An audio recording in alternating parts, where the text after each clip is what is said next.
Hi, everyone. Thank you so much for joining us and welcome to the second of CLP's June series of webinars. Before we get started, just want to check, can everyone hear me okay?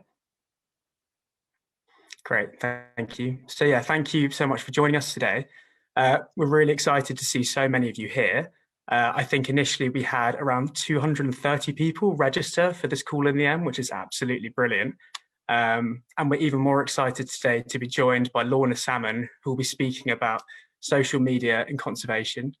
For the duration of the call, it would be wonderful if you could all keep yourselves on mute. We will have time for questions at the end, but please also type any questions you have into the chat, and we'll see if we can try and get to them. Before we jump into Lorna's talk, just wanted to share my screen again. I just wanted to share a few quick slides about the Conservation Leadership Programme, where we will introduce a bit about our background and history, our main donors, as well as the opportunities we support. We provide the opportunities for support that we provide for early career conservationists. So CLP has been running since 1985, so that's about 35 years now.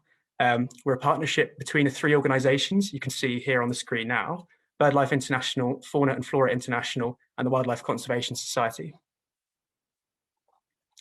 Main donors who fund different areas of our programme are Arcadia, which is a charitable fund set up by Lisbeth Rousing and Peter Baldwin, Fondation Segre, and the De Beers Group.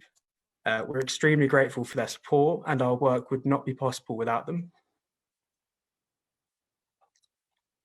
We've got a long history of focusing our work on young professionals, like many of you, who have the potential to be leaders in the conservation and sustainability sectors.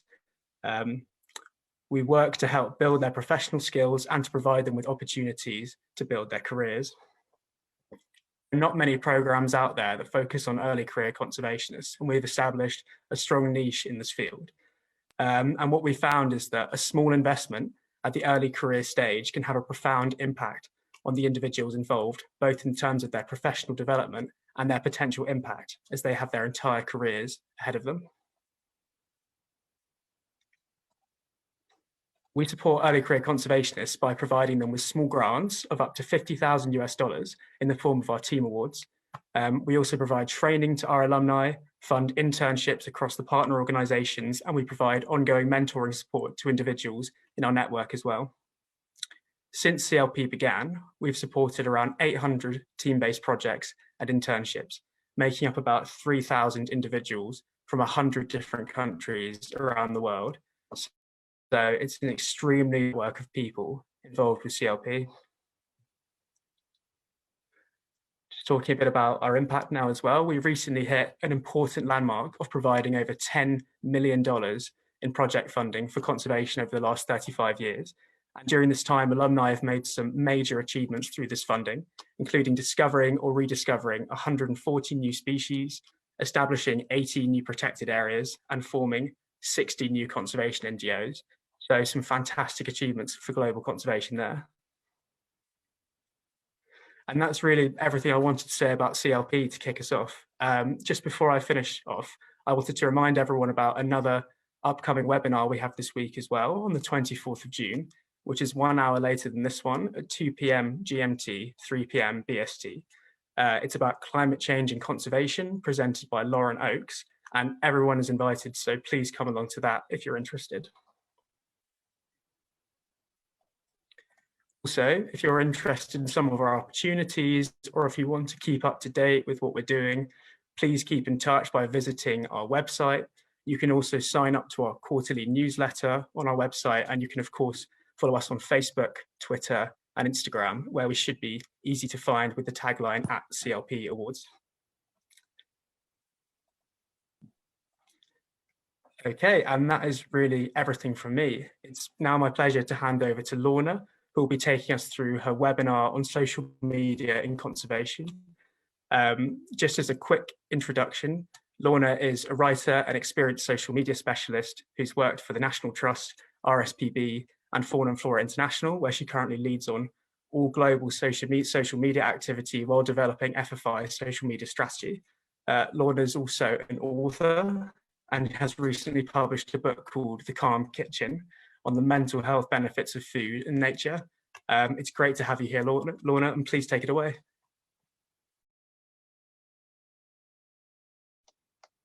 Great. Can you hear me all right? And can you see my first slide? Just check before I kick off. Yep, all looking good. Fab, perfect. Well, thank you so much, Henry, and thank you to CLP for inviting me along to speak to you all. I've been taking great joy in watching the number ticking up on the bottom. So yeah, hopefully we're going to have quite a big group of people here from, by the looks of it, all over the world, which is just such a privilege. So thank you all for coming along. I can see a few names, faces that I recognise, many that I don't. So yeah, for those who don't know me, as Henry said, I'm Lorna. I'm a social media specialist with Fauna and Flora International, and I'm also an author. Thank you all for coming. As you might already know, social media is one of the most adaptable elements of a communication strategy. So this webinar aims to show you how you can best utilise social media in conservation. To weather storms like the past year and a half, for example, a few things happened. So I'm here to help you see how you can make the most of, the available time that you have and the budgets, and most importantly, how to be impactful. So a little about me. I'm Lorna Salmon, yes, like the fish. Over the past 6 years, I've worked in conservation for the National Trust, RSPB, and most recently for FFI. So I specialise in social media, but what I'll often refer to what I do as is simply storytelling, because that's what good social media is at its core. It's captivating your audience and taking them on a journey with you. So I think it's worth saying that I found myself in the charity sector after a stint in the music and startup industry, so quite a different world to where I find myself now. And after some serious soul searching, I actually did this assessment of myself, of what my core values were as a person. So, nothing too intense. And I realized when I'd assessed those core values, which I've put on the screen here, that I needed to work for a charity, that I could live that compassion and kindness and constantly be learning something new every day. So the next few years, that took my career on a whole new path, building from the ground up. I'd had no previous experience really in this world at that point, but something that I learned quite quickly is actually how quickly you can pick up these skills and grow and learn as you go on. So I think it goes without saying, it's one of the best decisions that I've ever made. So I thought I'd give a run through of the webinar today. We're going to cover a bit of a social media 101, knowing your audience, figuring out who you want to speak to and finding out where the heck they are. Content is queen, so the varieties of content out there and some of the tools that can help you making that content and distributing it. You don't need to be a videographer or a graphic designer to succeed in social. Trust me, I know. Analytics and data. So without this, you're flying blind. I don't need to tell you guys that. And the good, the bad, and the ugly, examples of people doing brilliant work in this space and people doing the exact opposite. Also, any questions? I know Henry touched on this at the start. I'll leave plenty of time for this at the end. But if I'm talking and giving a particular anecdote that you're really interested in or want me to tease out a bit more, just put something in the comments. I'm sure Henry, Kate and co, they'll let me know and we'll get through to those as well. And here we are, the first cat of my presentation. There will be many. As anyone that works in social media, I do have quite an affinity to them. But anyway, enough cliches. In comms, it can be a struggle to explain the benefit of what you're doing to the wider organisation. So oftentimes social media will become part of a broader role and part of a long list of skills and tasks and priorities, which is why being strategic, setting out plans and having goals is absolutely essential. So as science communicators, we use scientific methods in our work, right? We test, we analyse, we report, we learn, we grow. So communications can be a really helpful way to achieve your conservation goals. However, forming comprehensive comms strategy is time intensive and it is resource heavy. So it's important to make sure that these resources are spent well and that all the effort you put in goes towards actually achieving something. So often it's easier and more fun to get straight into the creating of something, the designing of the image or that sort of thing. But actually, for these activities and for this content to have real impact, there needs to be a reason behind why you're doing it. So this is where that strategic thinking comes in, and strategic comms is impactful comms. So to kick things off here, I thought it would be good to touch base on something hopefully quite simple and easy to remember as a bit of a guiding light for you. So the 5 W's, we're going to start with why. Why is it important to you that you communicate about this particular topic? So developing comms objectives that you can refer back to is a really helpful way to help keep the why in mind and helps you to evaluate whether you've achieved your aims. Then I would consider my audience. So who are you trying to talk to? Targeting a defined audience can make for a clearer and more impactful message. If you're not speaking to a specific group of people, there's a good chance that your message can end up drowning in a sea of unfocused noise, which there's quite a lot of on, well, the likes of Twitter, for example. It can be a bit of a chaotic space at times. So a good phrase to remember for me is, if you try to reach everyone, then you're going to reach no one. So, something that springs to mind for me is the amount of times I've had colleagues suggest that we go viral as a strategy idea, and that's, that takes quite a lot of planning. The idea of going viral can seem like this whole kind of, oh yeah, it just happened by accident, but actually there are massive campaigns and lots of minds behind these campaigns that ultimately make them spread like wildfire. So moving on to the what, your messaging, your tone of voice. What is the key take-home message that you want your audience to hear, understand, and then act upon that call to action? It's so important to establish what it is that you're trying to say, and link with this is that tone of voice. There's this broad spectrum of voices that your organization could have on social. Depending on what channel you're on, that voice could change too. It can flex, it can adapt. So are you serious? Are you factual? Are you humble? Are you joyous? Are you approachable? Are you friendly? So many different things.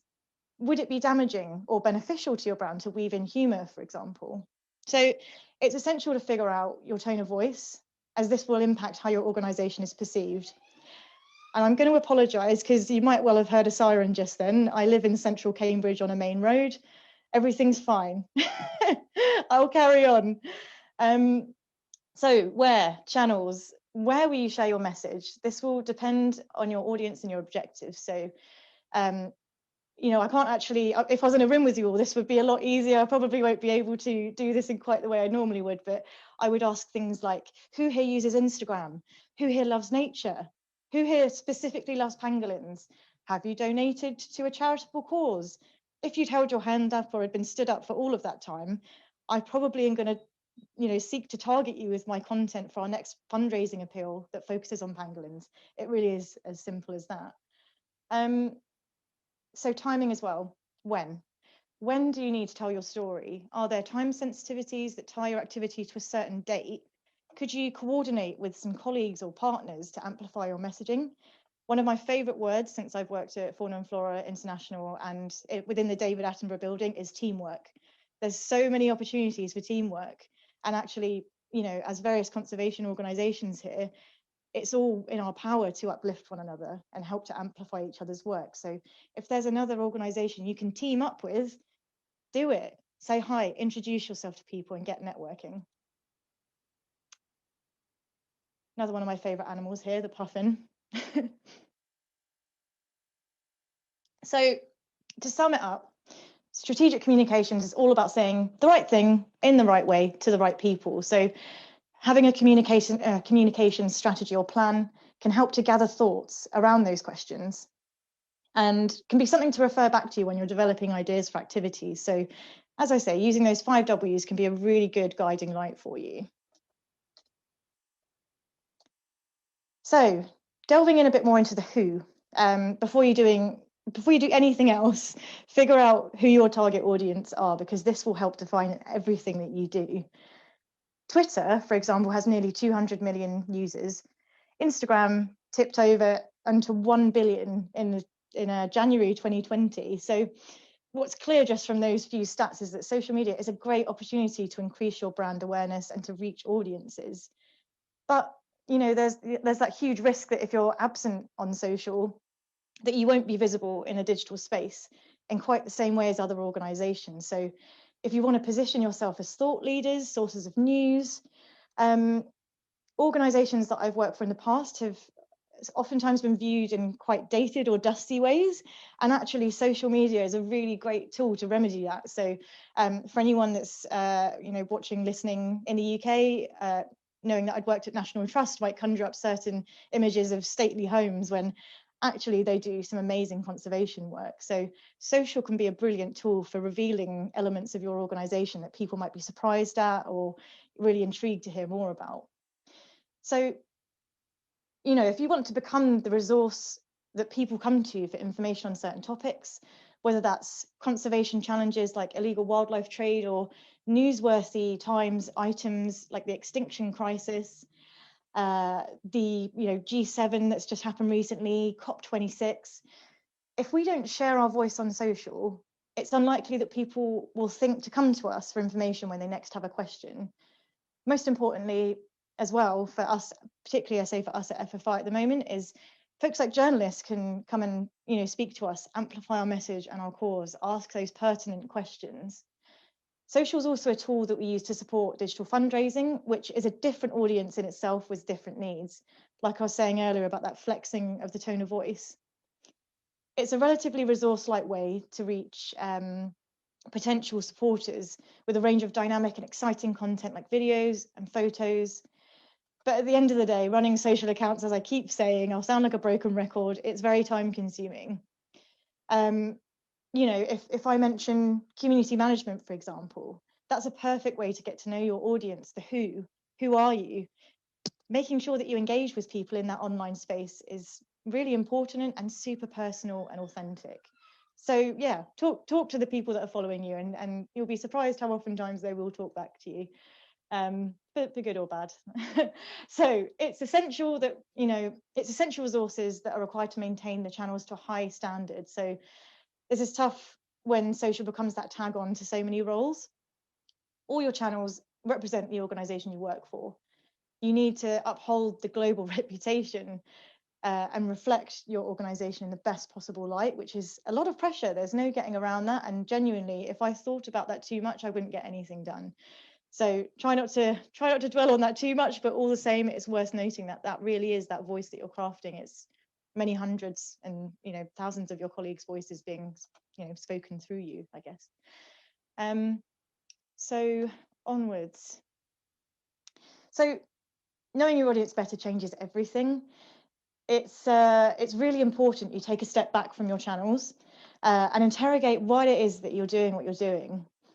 If you have existing channels, it's always worth doing an audit of them to see who's already there. So then you can decide how best to proceed. So if you see from the channels that you've inherited, this is who's there right now. Is that where we want to be going, or do we want to speak to different people? Do we want more of the same, or do we want to develop new audiences? Journalists, academics, they're going to be seeking out and sharing stories quite a lot on Twitter, LinkedIn, for example. New donors, so Facebook and Instagram are brilliantly set up for donation functionality.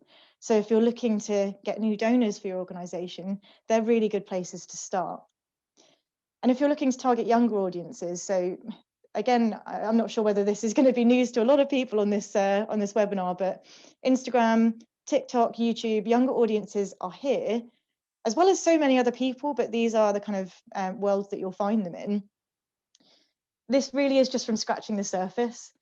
With the right tools, you can get really granular with your audiences, but this really is quite a broad stroke of who you'll find where and some potential starting routes, springboards for where you want to go. But importantly, quality over quantity. Pick your channels wisely. I've seen quite a lot of kind of new roles appearing, particularly through LinkedIn, wanting a TikTok specialist or specifying TikTok in their social media roles, when actually, is that something that you're considering just because it's popular and this sort of new thing? really interrogate those, those channels. Why is it that we've got them, and who is it that we're trying to speak to? Hi, I'll Lorna. pause for a sec. Are there any questions? Go on. Oh, there you go. I was just about to say, I just had a couple of requests to you. Would you mind if we could slow it down just a little bit, just Yeah, for of a couple of course. audience members? Thank you. Sure, no worries. So another cat, unsurprisingly.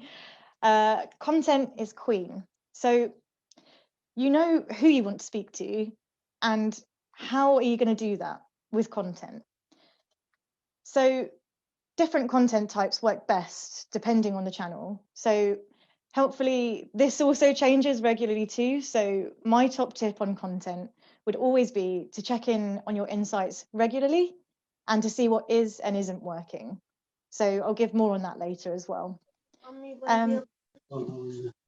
Oh, was there another? Oh no, that was just that was someone else. Sorry, I thought you had another thing, Henry. Anyway, I thought it would be helpful to run through some example types of content that you can use. So this is a content type that most social media managers would be lost without, and that is user-generated content. So when I first started out at FFI, our audiences were relatively small. Plus, my knowledge of this global space needed a boost because prior to working at FFI, I'd worked for UK-based organisations like National Trust and RSPB. So I really wanted to get to know our audiences and the sort of things that make them tick in the on the social media accounts that we used. So I took to Instagram, probably my favourite social media channel, in search of knowledge and content to share. As you'll see from some of these snippets on the side here, I wasn't disappointed. There's some just wonderful content waiting out there. So UGC is a double whammy of good in that it's an excuse to reach out and engage with audiences, the people that are following you or the people that aren't following you. You'll also have some high quality content that you can share. So at this point, I would like to, in fact, I should have put a picture in here of this actually, but there was someone that I met when I first started at FFI through Instagram and sharing his content. He's a very passionate conservationist that works very closely with pangolins. And he'd shared a video of a pangolin swimming. And this is not something that I'd seen before. And it just was, super fascinating and just this really intriguing video that gained lots of traction on his own channels. And I asked him if he wouldn't mind me sharing it on Fauna and Flora's, because we work quite closely with the species, specifically the cinder pangolin. And he said, yes, of course. And I was like, look, and I'd like to, keep in touch with you if there's any way that we can kind of amplify what it is you're doing. I wanted it to be more of a reciprocal relationship. And what was amazing that came from that was that so when the David Attenborough building was still open, we would do these lunchtime seminars where people would come in from external organisations or specialists from within organisations throughout the building would give a talk. And I said to Chavez, would you like to come along and give a talk? Because he so happened to be in a few months' time in the UK, so travelling over from Borneo. Unfortunately, this was when the COVID-19 pandemic sort of kicked off in earnest, and it was never actually able to happen. But the takeaway from that for me was we were potentially, having met on Instagram, going to be working on a presentation together, talking about the plight of pangolins. So it's a very cool moment, and that was all inspired by UGC. You can also do live broadcasts. So there's a live functionality on Facebook, Instagram, and most recently LinkedIn. So don't fall into the trap of live for live's sake. So you're going to be competing against some big organizations with massive budgets, but that doesn't mean you can't make it work for you. It's just really consider, why is it that we're choosing live as a format, and could this be achieved in other content types? Because there's no getting around, doing a live can be a little bit tricksy at times. Lots of things to consider, internet connection being one. So lots of things coming through there. But a fantastic example would be Olpegita's sofa safaris. So Olpegita took to their camera phones and were going out on their sort of safari drives most days, and they thought that they'd take their audience with them, and it ended up just being the most wonderful advert for Ol Pejeta as a site, but also the amazing conservation work that they're doing and the people behind those places. It also tapped into our need to explore and for adventure during lockdown. So it really was a sofa safari, and I very much enjoyed watching it, and that was a reason for live. So don't be afraid to take more low budget responses though. As you can see from this picture here, during lockdown, I hosted a Q&A with Liberia Chimp Rescue and Protection. And this was from my office right here. I literally got my camera phone and I propped it up on a chair. And Jenny Desmond, who runs it, did the exact same in Liberia. And we had a wonderful chat. We'd pre-prepared a list of questions, and a lot of preparation had gone in, but it really was this kind of free-flowing conversation, but literally just the both of us on our phones. So as I say, it's preparation, authenticity, and assess the return you'll get from the effort. Something else that I would say is quite a simple and really useful response to content generation would be news and views. So this can be something that is both visible to your organisation or relevant to your audience and their interests. So if you want to be more visible within your space, a great way to do this is by engaging with the wider world.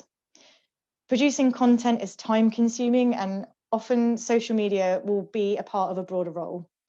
So before that investment can be made. So this is a really good way of engaging with content in the wider world and making your life a little bit easier. So, sharing news that's relevant to your organization, a species you work with, wider climate issues, like this Show Your Stripes campaign that was hosted yesterday. Wider climate issues, biodiversity, there's nothing stopping you from sharing the news with your audience. Better still, add your own spin or comment to bring it back to the cause that you're working for. So as with my search for UGC, this really helped me when I just started at FFI to delve more into who we are, what we're about. Fun and games. So again, depending on the organization that you work for, humor and that kind of fun that can be had from engaging by setting sort of questions, Q&As, task games for your audience can be another really great way of engaging. So something that I came up with when I joined Fauna and Flora was ID Friday. And the premise is simple. I will post a picture of a species at a site that we work on or from one of our partner organizations, and I'll challenge our audience, tell me what this species is. And the fastest person, they don't win a physical prize, but what they get is the bragging rights to say, I was the fastest and I got it right. And people do quite like doing that on social media. And then what I'll do after a weekend is I'll go on there and I'll say, well done at so-and-so, you're our winner. And here's more about this amazing species. And so it's just a really nice way of kind of engaging and having that sort of one-to-one chat with your audience, but also highlighting something really important to us. So yeah, this photo was taken on Redonda actually, which is an amazing regeneration story, which I'm very happy to share with you all afterwards if you're interested. So yeah, again, I will sound like a broken record with some of these things, but always up for quality over quantity. If you take one thing away from this section, folks who haven't delved much into social content strategy might say that posting every day is the best way to go. Just post every day, keep appearing in the feeds. But that just isn't the case, in that we're at the mercy of the algorithms of each channel. Those channels will decide what gets priority and who's served what piece of content. There are weeks when I'm kicking myself because I've posted a lot less than usual because life happens, and oftentimes in a communications team, you'll start your day thinking one thing, this is how my day is going to be mapped out, and then that just completely turns on its head. But I always remind myself that genuinely it's better to say nothing than post just for the sake of it, because you can always post at that time on a Thursday. You're like, yes, that's the day that I post, and I post at this time. But if you've got nothing of value to say or add, then don't. It's very simple. If you've actually not got something to shout about, then don't invest the time or energy into it, and maybe put it into something else that you know is going to be happening.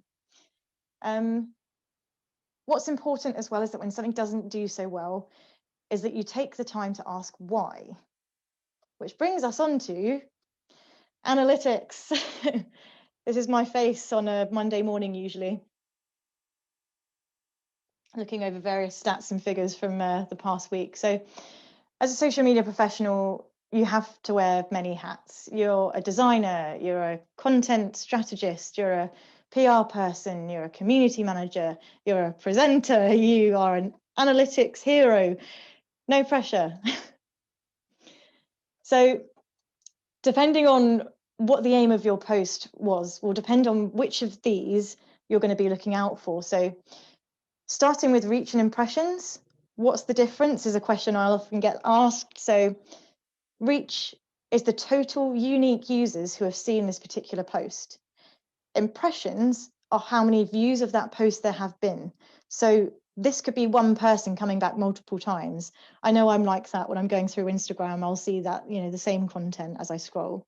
So that will increase the impressions. So if you want broad visibility and brand awareness, you'll want to see bigger numbers here. Engagement, that's the percentage of your audience who have not just looked at in the previous reach impressions, but they've liked, responded, they've commented, shared. Ideally, you want to see those comments and those shares. Anyone can hit like, but to get someone to share their opinion on what you've said is really great. Lastly, followers. I've saved this one till last, as this is the one that others in your organization will focus on first as a sign of success. Though it is, in some respects, a sign of success, it is not the be-all and end-all. I'd rather have a smaller, hyper-engaged audience than a super big one that isn't. So what you want to see when you're growing your channels is seeing your following increase at whatever pace is, where you've decided is good. But you want to make sure that the engagement is either staying put or increasing, because it means that though your audience is getting bigger, they're all still listening to you and engaging with what you have to say. Also, I'm afraid to say that just because something worked well in the past doesn't mean it will in 3 or 4 months. So again, if you're going to take on this role, you need to constantly be reimagining the content.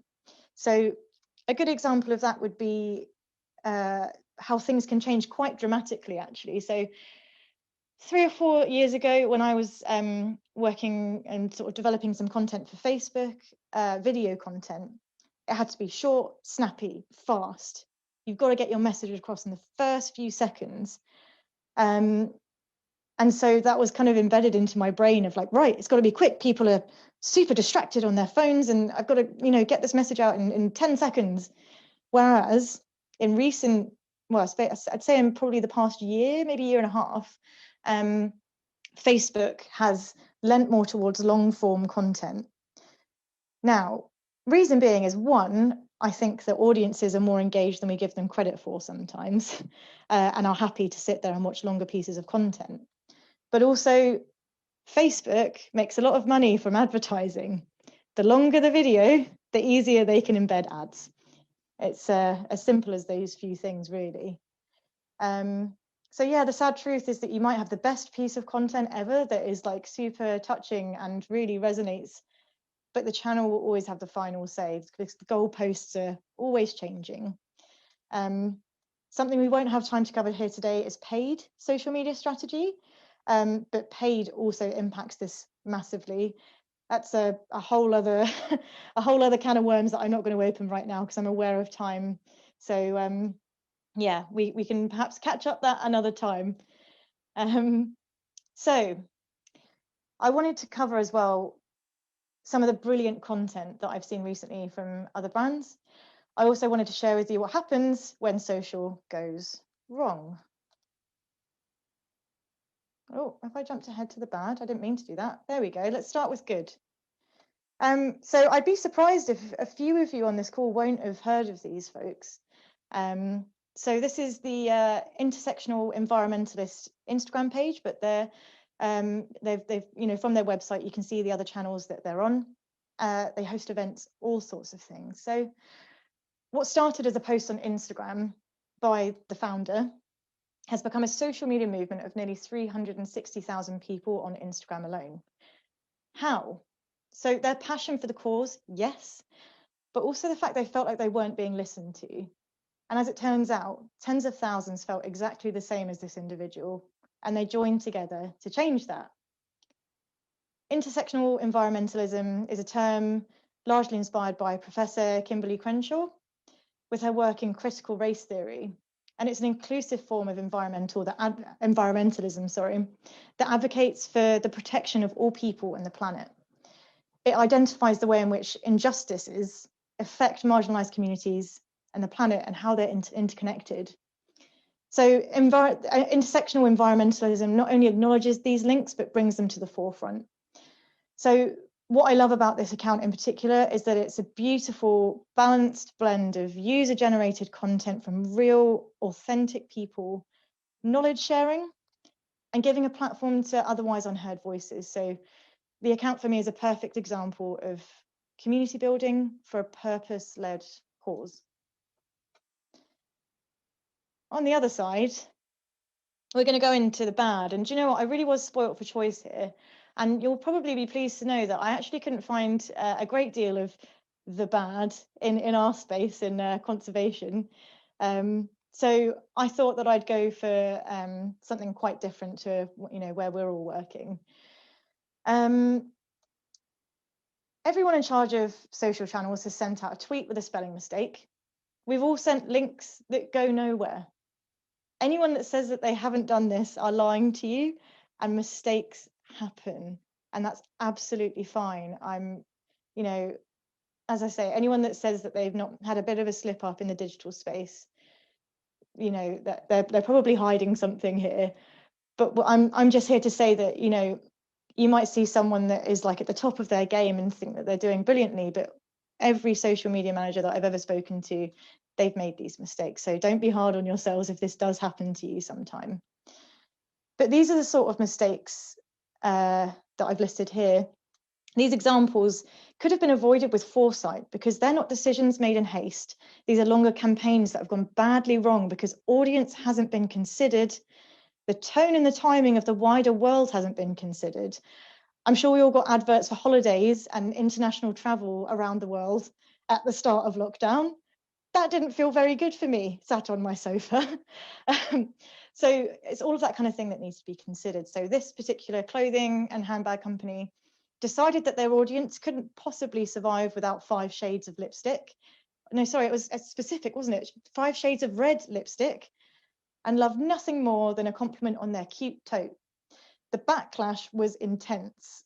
The audience was furious that they'd been seen at the surface level with quite cliched assumptions that had been made about them that just weren't true. The bad on social so often comes down to this. Be careful not to assume, use the data and insights you have at your disposal, and keep testing and learning. Your audience might surprise you. I also thought you'd appreciate this social media fail from Delta Airlines, who thought you could find giraffes in Ghana, and that didn't necessarily go well for them. And the ugly.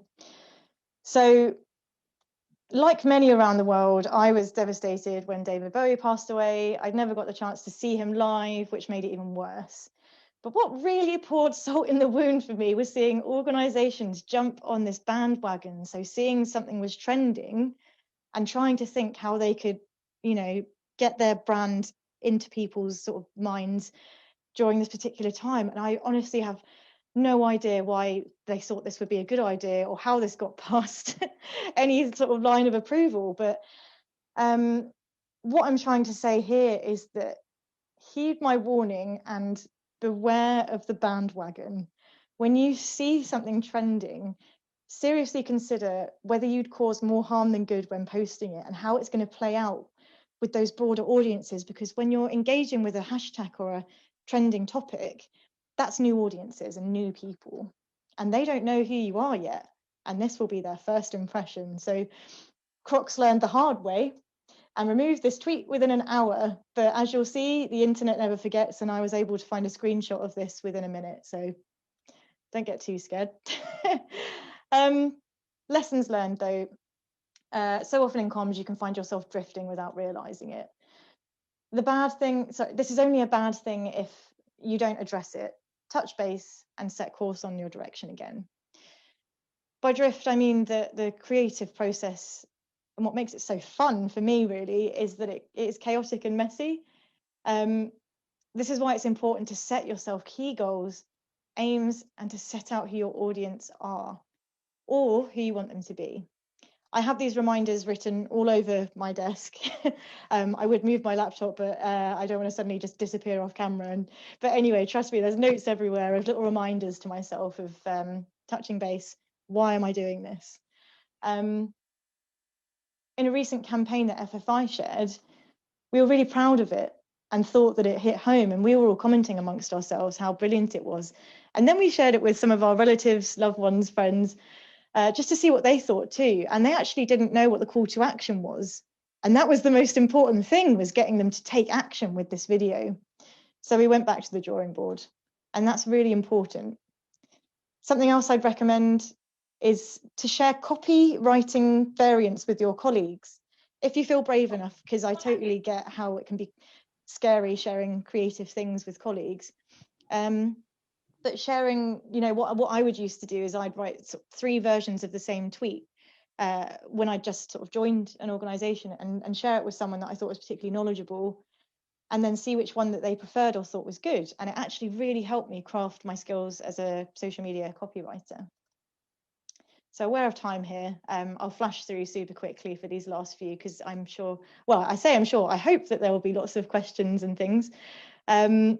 But some personal social media highlights from me. So I'm going to put this in the good section.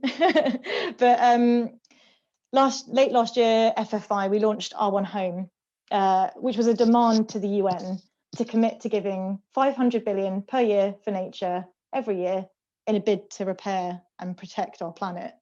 The launch went really well on social, and I'm really proud to say that it made the front page of the internet, Reddit, as you'll see here.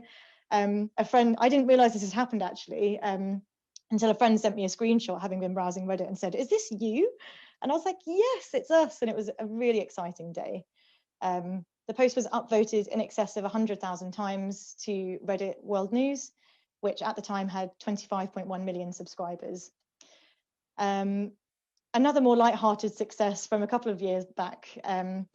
This probably will be more relevant to those watching from the UK, but a famous actor and comedian in the UK, Jack Whitehall, he shared a piece of content from a content type that I'd come up with as a way of breathing life into our kind of, well, our collections content. So, you know, our kind of gallery things and collection items, vases, all of that kind of stuff.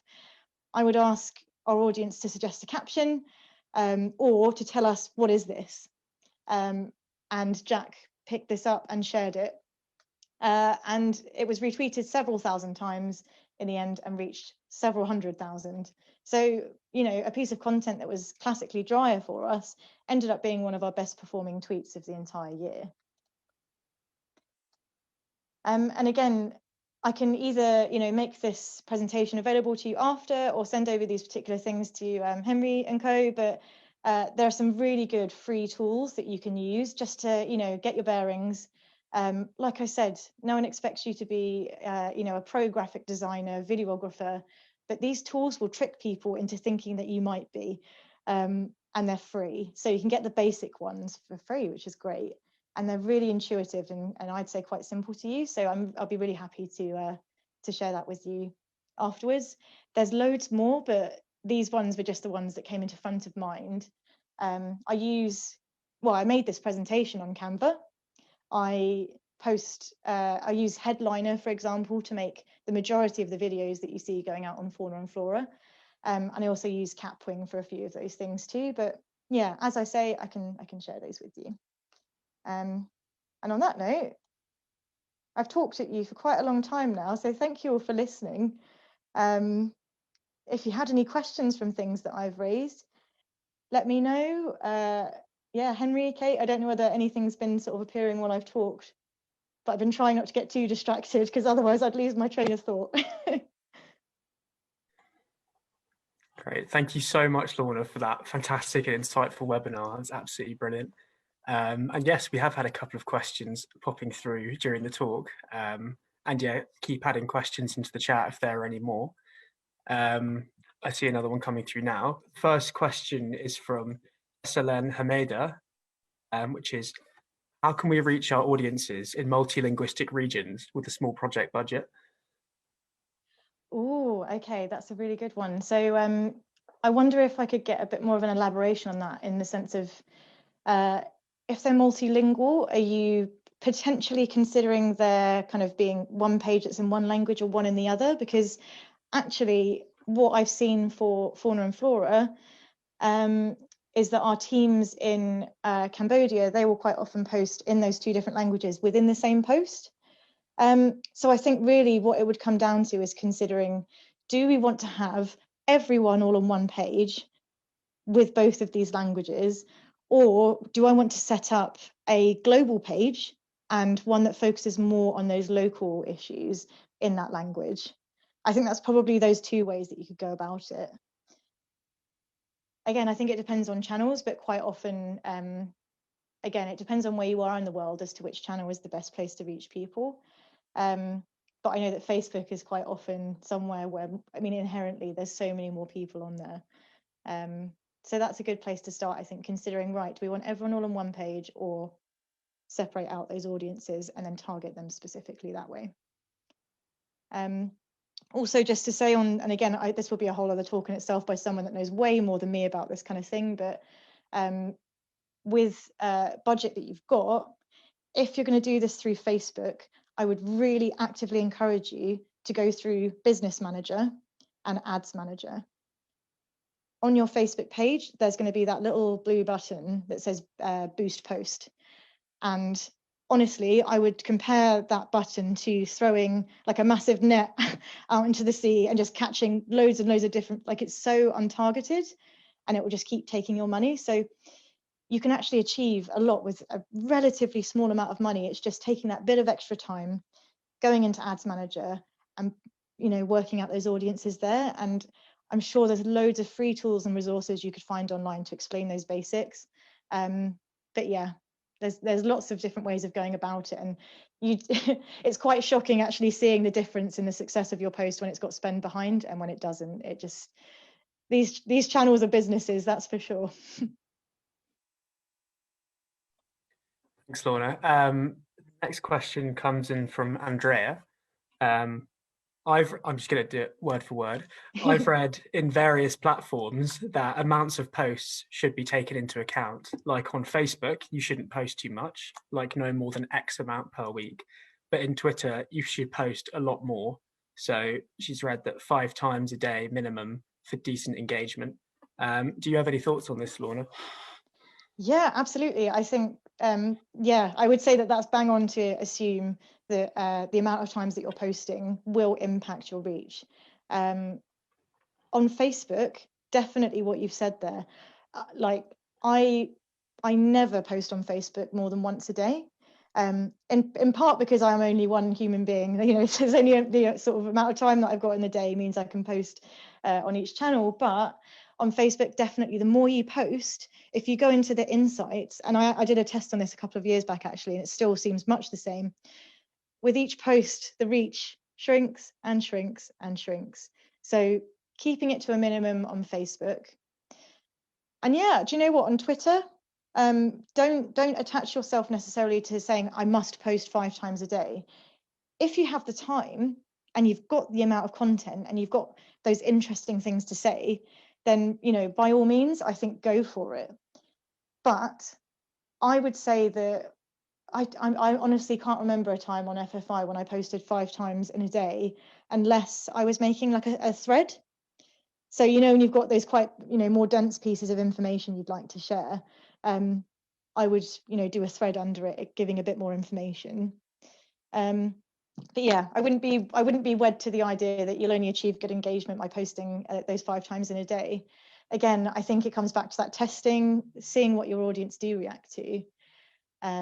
And again, there's a lot to explore on Twitter in terms of, you know, sponsored posts, all of that kind of thing. But again, that's a whole other kind of can of worms, kettle of fish. But I think a really good thing that you can do on Twitter is to increase your engagement is to actually engage with people in that wider world. So kind of starting conversations, responding to people, all of that kind of stuff. And that's when having a really good tone of voice comes in handy, because if you come back with a really kind of approachable, friendly sort of response, you help them identify a particular species, for example, really promptly. Whenever I get a tweet like that, I actually get really excited because, you know, especially when they've tagged a few people, because I see it as a race. So those are really good ones to show off your skills as well. And yeah, definitely increase engagement in that way. Thanks, Lorna. We've really got the questions flying in now. Hopefully we can get through all of them. Yeah. Next one is from Mary Laura. The question is, do you have to marry an audience for a platform, or can you adapt the target audience for different campaigns and projects? Oh, yes, definitely. So I think a really good example of that would be on so Facebook. I've been doing a lot on there, and again, this is probably where, if that's the sort of thing you want to be doing, that's when you are going to need to consider, you know, budgets and putting paid behind posts. So you could have that overall kind of broad audience, but then you could also have kind of pockets of people within that you want to speak to about very specific things. So yes, I think starting out with it in mind that, right, this channel is going to be the home of, or this is where, for the most part, if we want to speak to these folks, this is where they are. But if you've got access to some sort of budget, there's nothing to stop you from using that channel to kind of reach out to other people on it. But I would say, particularly if you're just, you know, in the grand scheme of things, if you're just getting started, thinking of it just being, for the most part, this group of people is probably a good idea. But, you know, and a good way to check that this is working, again, like I was saying in the earlier in the talk, just checking in on your insights and seeing how, you know, the planned communications that you're doing has impacted your following in those different age groups and interests, all of that kind of stuff.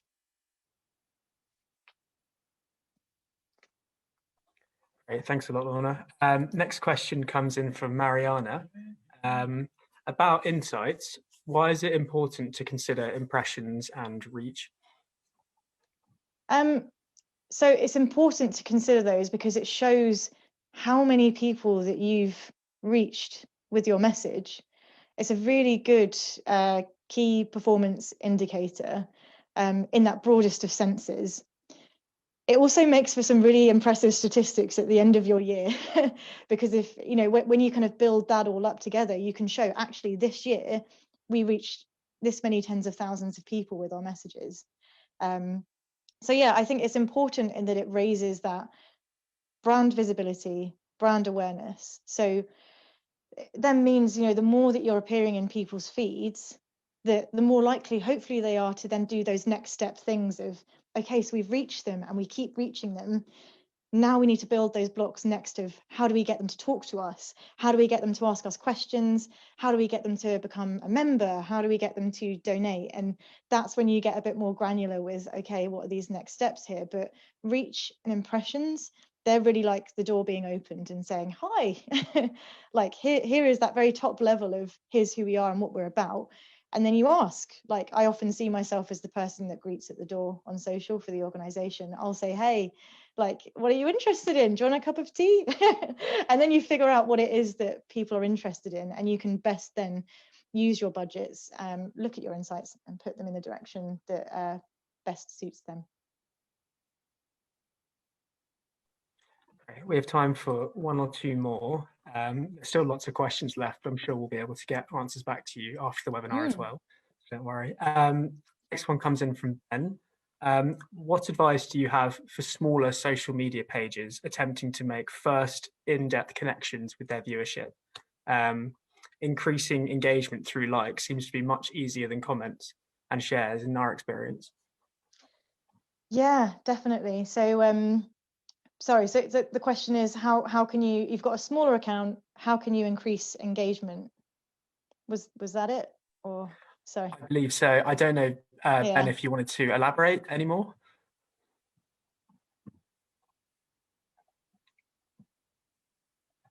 I just want to make sure I'm not getting the wrong end of the stick. Well, basically, I think when you're starting out with any smaller account, it kind of harks back to what I was saying earlier about how I'd much rather have that smaller community of people than have this, a gigantic one that I'm not actually increasing that engagement with them. I think there are lots of different kind of strategies that you can take to increase that engagement. And I know it's going to sound oversimplified, but little things like, okay, things like asking questions, coming up with some sort of, giving them a reason to engage with you. So, say if you've just shared a picture of these seals, for example, it looks, they obviously look super cute. Like you might wonder what they're trying to say. A way that you could get engagement from this, and again, this is just super simple. I'm going by what I can see here, but I might say, like in that previous slide, caption this. That also might not be the kind of the tone of voice that you want for your organization. It might not necessarily be your aim, but I think something that really helps me when I'm trying to think of good content to put out there is just imagining yourself in the position as the audience. What would I do? Like, would I write on this? Would I just give it a like and move on? So I think by testing out those different tones of voices, testing out those different actually, again, I'm thinking out loud here. You can probably tell I've probably got so many different directions I could go in on this. But something that is something that's really important is when you're testing something, consistency. So don't just post something the once, say, and then just assume that it doesn't work.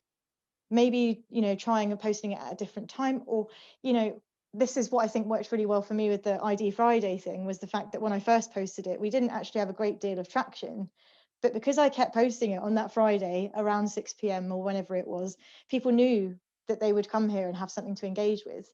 So potentially coming up with a series of content that your audience get to know and feel comfortable with and expect, that could help you see that increase in engagement because they know what's coming and they want to talk to you.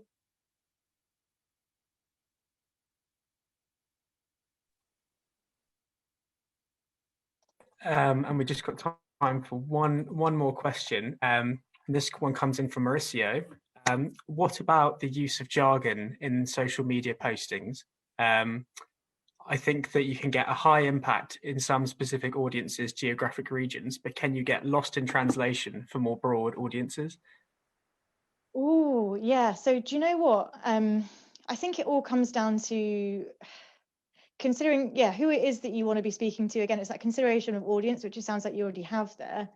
I made assumptions when I joined FFI that there would be certain words and phrases or really niche things that wouldn't necessarily fly. I'd be like, because I made an assumption that because it wasn't necessarily in that broader space of knowledge that people might not. But do you know what? I think you're bang on there in the oh God, I can't remember when it was that we first started writing about, but we've been working on a particular project in Georgia with ship sturgeons more kind of broadly as an endangered species. And I posted a picture of one, just literally in someone's hand. And it just looks so fascinating and prehistoric, and we got such brilliant engagement on it. And there are these sort of weird and wonderful things and these sort of quite niche communities. I've done posts about soil health, which I was like, are people going to engage with? Yeah, they did. So you're so right. And I think you can definitely use jargon to tap into those niche communities. But knowing when to sort of space it out, I think is good too. If you want to be targeting those broader audiences, then maybe less so. But yeah, there are some really amazing, again, particularly on places like Instagram, Twitter too, but actually Instagram too. I'll oftentimes, before I post, do a little search of a hashtag of this particular really niche conservation biodiversity term, and there's a whole community of people under there, and I'm like, cool, right, here we go. Great. Well, thank you so much, Lorna. And that's all we have time for today, unfortunately. Still lots more questions to answer, but we've made a record of all of them. So we'll make sure we get responses to you all individually. And thank you, Lorna, for the fantastic webinar. That was absolutely brilliant. Again, thank you all for coming. And please join us if you want to, come join us on the next webinar on Thursday, the 24th June, about climate change and conservation, starting 1 hour after this one. And that's it. Thank you all so much. Yeah, if you do have any more questions, like fire away, and I found a few of you on LinkedIn and things. So yeah, lovely to talk to you all. Okay. Bye everyone.